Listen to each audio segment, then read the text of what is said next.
আমাদের দর্শকরা জানতে চায় এবার যারা অনুদান পেয়েছেন তাদের কয়জন পূর্বে চলচ্চিত্র নির্মাণ করেছেন, তাদের ব্যাপারে আপনাদের মতামত কি?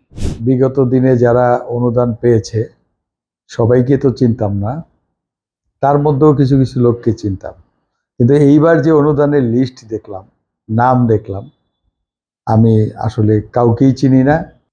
আমরা চলচ্চিত্রে আছি তো হিসাব মেলে 34-35 বছর, স্টুডেন্ট লাইফ থেকে শুরু করে ডিরেক্টর পর্যন্ত।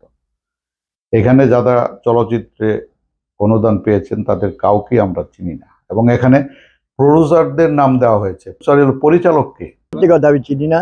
এখন নামে একজন জানি যে দদুল সাহেব, আমাদের ফিল্মের লোক, তাকে চিনি। আর অন্যরা যারা পেয়েছে অলমোস্ট কাউকে চিনি না। এবার ইন্টারভিউ কল করেছিল অনেক, প্রায় 90 জনের মতো। তো এটা আমার মনে হয়েছে যে এটা একটা লোক দেখানো, যাদেরকে নিয়ে পড়েছে তাদের কিন্তু কেউই পায় নাই, পেয়েছে সব নতুন লোক।